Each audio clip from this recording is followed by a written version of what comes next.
I stopped. It's like, I'm not trying to have sex with somebody that just passed out on me. I started tapping her, I started tapping her, I started tapping her. I'm like, I start shaking her. I was going like this and stuff. I was just trying to make her out. I don't know. Displaced. I don't know. I'm going to step out of the way. All we're being told right now is that the body of a woman has been found deep in these woods. I know that there is a crime lab truck out here on scene. The sheriff of Monroe County Sheriff is out here. He's also on scene. Monica, these search parties are actually very large, but you wouldn't know it. I've seen about half a dozen people go here into the cornfields behind me, but they disappear because they are so tall. Chelsea Ellen Bruck was born January 28, 1992. She was 22, the youngest of 5 children, living at home with her parents in Maybe, Michigan.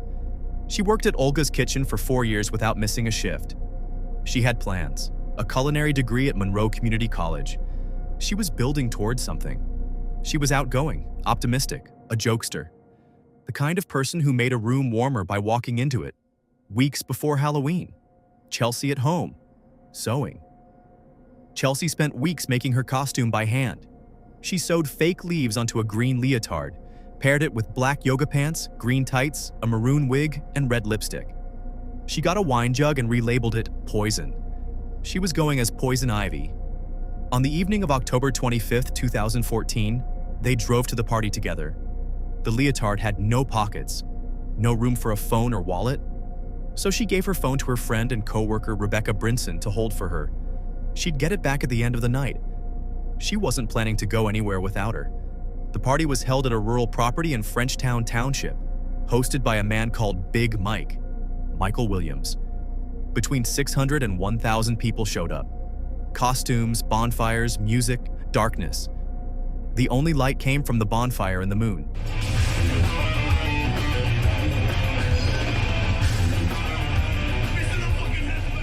Chelsea and Rebecca arrived around 10 p.m. At some point during the night, they got separated in the crowd. Chelsea walked into a wooden post and hit her nose. It bled. Her friend Penny Watkins gave her a few sips of vodka. Chelsea had arranged for Penny to drive her home, but Penny's sister needed to leave early for work. Penny left without finding Chelsea. Rebecca also couldn't find her and had no way to reach her. Chelsea's phone was in Rebecca's car. She waited as long as she could, then left. With Chelsea's phone, Chelsea was now at a party with hundreds of strangers. No phone, no bag, no ride. 8 miles from home. Witnesses saw her in the parking lot looking distressed, trying to borrow phones, asking around for a ride. Around 3 a.m. on October 26th, she was seen near an unidentified man in the parking lot. Then, she was gone. October 26th, 2014, Sunday morning. Rebecca woke up still holding Chelsea's phone. She called Chelsea's mother, Leanda, and left a message. She had Chelsea's phone and would be home all day. Leanda couldn't reach Chelsea. Nobody had seen her since the party. Leanda filed a missing persons report with the Monroe County Sheriff's Office. Deputies began contacting friends using the phone Rebecca handed over. The investigation grew fast. Detectives Brian Sroka and Mike Preedmore led the case. Within a year, it generated 1,000 tips, 800 interviews, 34 search warrants, 14 subpoenas, and involvement from roughly 70 law enforcement agencies. The Bruck family organized search parties. Leanda went on camera and made appeals. A reward fund grew to over $17,000. She coordinated a flyer campaign that eventually reached close to 1 million flyers distributed worldwide. False leads came in. A woman named Carrie Ann Carr told police her ex-boyfriend had confessed.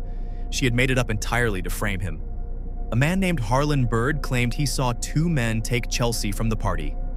His story fell apart too. Winter came. The fields froze. Nothing. Monica, these search parties are actually very large, but you wouldn't know it. I've seen about half a dozen people go here into the cornfields behind me, but they disappear because they are so tall. There are also several volunteers here across the street. This is the site of that epic house party, the last place Chelsea was seen. Yeah, there's some guilt. That's why, I've been doing everything I can to cooperate with everybody. I'm extremely sorry. I've been posting about it on Facebook. I've been trying to make an awareness about it. Hope to God that they find her. The guilt is eating away at Michael Williams. He says he had nothing to do with the disappearance of 22-year-old Chelsea Bruck. Knew I was going to have a lot of people here, but I didn't anticipate the amount of people that showed up. I ended up shutting the party down, turning people away. Police believe Chelsea and her friends were among 600 people at Michael's Halloween bash Saturday night. She wore a poison ivy costume with black fitted pants, a leaf-covered top, and a long purple wig. In late March 2015, a woman named Cheryl Retzlaff found a red leather shoe on the perimeter of her rural property during her yearly walkthrough. Her husband recognized the detail from news coverage of the Chelsea Bruck case. They called police. It was confirmed. Chelsea's shoe, found in a ditch 2.3 miles from the party. On April 5th, police found pieces of Chelsea's poison ivy costume at an abandoned industrial site in Flat Rock, about 10 miles from the party. K-9 units and a helicopter were deployed.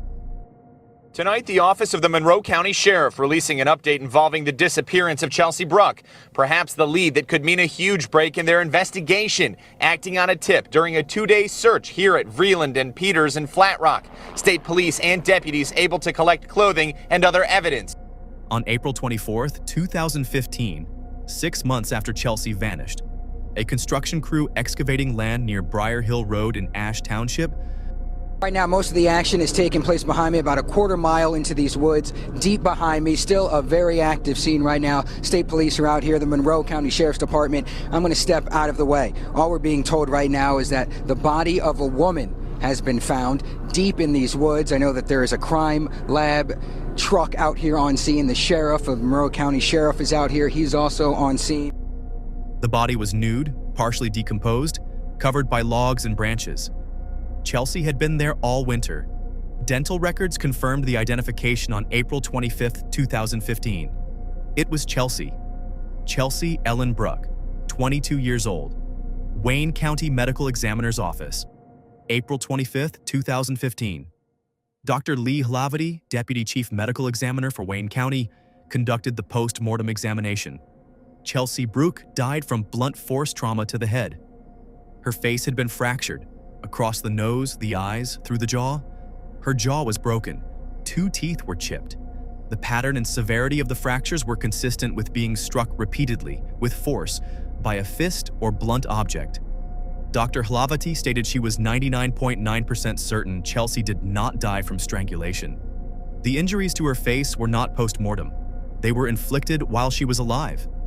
Forensic analyst Sarah Barr examined the costume. The shoulder straps had been torn.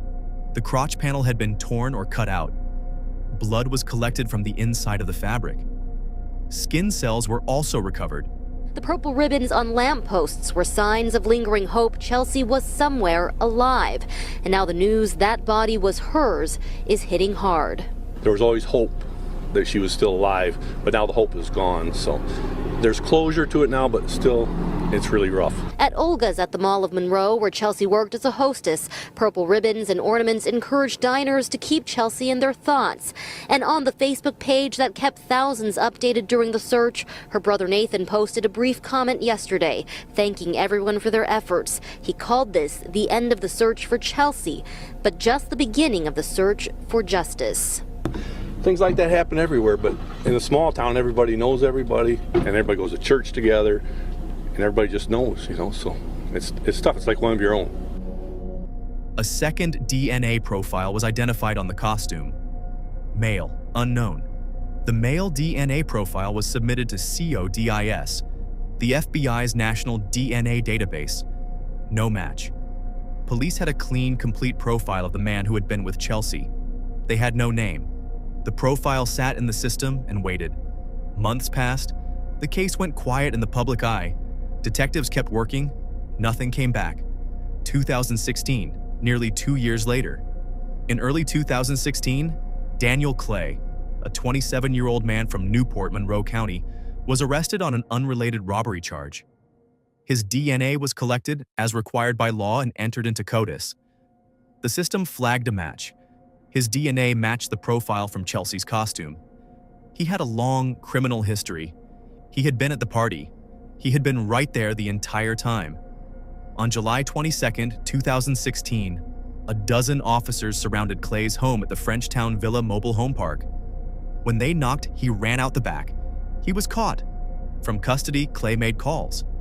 He left 2 voicemails for Jessica Pribble, a woman he had a child with, who had also known Chelsea from Olga's kitchen. He told her he was sorry, to tell their son he loved him, that he had messed up. He was crying. He called his girlfriend, Kelly Richter. He told her he had done it, that it was an accident during rough sex. It wasn't. You intentionally? No, I did not intentionally hurt her. Okay, then we need to know what happened. Okay, there's a We big had difference. sex, and she did get freaky. Okay, when that sex, it got rough. Like, I know. Choked her. She told me to choke her. I choked her, and then she kind of stopped, and she would limp, so I stopped, and I'm like, and I started tapping her face, and she just stopped breathing, and I stopped. It's like, I'm not trying to have sex with somebody that just passed out on me. I started tapping her, and I started tapping her, and tapping her. I'm like, I started shaking her. I was going like this and stuff. I was just trying to make her out. Displaced. I don't know. Displaced. I don't know. Significant injury. I don't know. Doctor said car wreck could cause that. I'm telling you, I don't remember. Without an explanation, you realize you're going to look like an animal. I know. You know that. I was blacked out. I don't. What am I supposed to say? You remember details. I remember details. You remember details. I remember parts. I still want to say. I remember parts. So that part we need to remember. I don't know. I remember going like this and hitting on it and trying to wake her up after I couldn't give her a CPR. I could get the ones here. The jaw thing, I literally have no idea how I did that unless when I was getting out of the car, I hit her head in the door or something maybe. And it would have had to have been a smash. I mean, not on purpose. I could see that. That I could understand if I did it not on purpose. You told me you never had sex. You never had sex, never nothing. Would there be any reason that your DNA would be with Chelsea Bruck? No. Or on her clothes? Or in her hair? Not to my knowledge. But the DNA did not lie, and the detectives were losing patience with him. I think the thing is, Daniel, all right, is you had sex with a female that had dark hair in the back of your car. Yeah. All right? You're telling me you left alone. Mm-hmm. There's a possibility, all right, a likelihood, and I say likelihood, which I'm 99.9% sure that it was Chelsea that you had sex with. I don't remember who I had sex with that night. I know I was up and had sex with someone. They told him there was no point in pretending anymore. They were past the lies. It was skin, right? From force, from tear. Your DNA cells were on where her crotch was torn and where her top was torn. From grabbing her or something. Okay, so that's where your DNA was. I'm past that. Okay. Right? I know that you tore that. I didn't tear it. We're past I pulled that. it off or whatever. Yeah. Okay. So, but it was torn. You had to tear it. I didn't tear it. But I'm not getting. I had done somebody after me or something. Okay. So there was, and this is the thing. All right. There had to be somebody that could make stuff happen. Listen to me, Daniel. We're past all that. Okay. All right. I have your DNA where her stuff was torn. A little grainy, but take a close look at this picture. Police want to talk to this man in connection with the disappearance of Chelsea Bruck. Chelsea disappeared back in October of 2014. You may recall last seen. He was held without bail. 2 weeks later, he was charged separately with first-degree home invasion and criminal sexual conduct in connection with the rape of another woman, an incident that had occurred before his arrest in the Bruck case. Monroe County Sheriff's Office, 2016. Clay was interviewed repeatedly. Every time detectives brought new evidence into the room, his account shifted around it. He said that he had been drinking and using drugs. He was leaving the party when he saw Chelsea walking alone on the road. He pulled over and offered her a ride. She got in. They drove a short distance. They had sex in the back seat. He claimed it was consensual. He said Chelsea asked him to slap and choke her. He choked her for 20 to 30 seconds. She went limp. He panicked. He tried CPR. It didn't work. He drove around Monroe County for 30 to 45 minutes with her body in his car before taking her to the woods near Ash Township. He stripped her. He covered her with logs and branches. Then he went home. He did not call 911. He did not go to a hospital. He went home. 2.5 years after Chelsea Bruck disappeared from a Halloween party, forensic experts take center stage, talking about what was found when her remains were discovered. The outfit that was still very much intact when it was found, except for 2 glaring spots, the crotch of the costume and one of the straps. Experts testified the rips in the fabric were not consistent with someone who took it off, rather with someone tearing at it with keys to get it off. Daniel Clay's DNA was found on the costume and the wig Bruck was wearing. She was found when John Marcon was hauling dirt on the property he owns in Ash Township. He's the one who found her skeletal remains. I was looking at the dirt pile, then I was actually looking to see if I could get the dozer back in there because it was kind of a tight area. And then I looked off to my left, and that's when I noticed a body. The defense argues Bruck was fatally injured during consensual sex with Clay. During cross-examination, Bruck's friend was pressed about the victim's sexual preferences. Did she like rough sex? Sort of violent or aggressive sex? No. The mother of Clay's child was at the same party and is now a witness for the prosecution. She actually made an awesome costume, homemade out of leaves. And she had her purple wig and her jug. She says Clay never mentioned Bruck until he was arrested. That he's extremely sorry. Please tell his son please tell Bryson I love him. I'm really sorry. Yeah, he said he was going to be gone for a really long time. Each time investigators presented new evidence, the torn costume, the blood, the facial injuries, Clay's account adjusted. The judge who later presided over his trial described hours of Clay changing his story every time something new was placed in front of him. You intend to cause her death? No, I did not. Did you murder Chelsea Bruck? No. Why do you say that? Why do you say no? Because I didn't mean for her to die. Didn't mean for this to end like this. Daniel Clay testifying in his own defense, telling the court and jury in his own words that the death of Chelsea Bruck was not what he wanted to happen. Under cross-examination, Clay was asked about the act that he insists was consensual. You have time and time again said no more than 20 to 30 seconds, right? Yes. Could it be, sir, that you are tailoring your testimony to conform to the experts that have testified regarding the length of time to lose consciousness? No. 15 witnesses testified at the preliminary hearing in November 2016. The case was bound over for trial. Jury selection began May 8th. Opening arguments started May 9th. Clay was charged with open murder. The jury would determine the degree. He also faced a concealing a body charge. The defense argued it was an accident, no motive. The facial injuries, they claimed, could have come from post-mortem decomposition or the log that had fallen across her body. Dr. Hlavati testified again. The injuries were not post-mortem. The fractures were caused while Chelsea was alive. She was 99.9% certain strangulation was not the cause of death. Rohrig pointed to what Clay himself had admitted. After Chelsea stopped breathing, he drove around for 40 minutes. He didn't stop at a hospital. He didn't call 911. He didn't because they would have seen her injuries, the damage to her costume, the blood, and his response if they had looked. Clay testified in his own defense on May 15th. Consensual. An accident. He hadn't meant for it to end that way. The jury began deliberating at 2 p.m. on May 16th. They returned 3 hours later.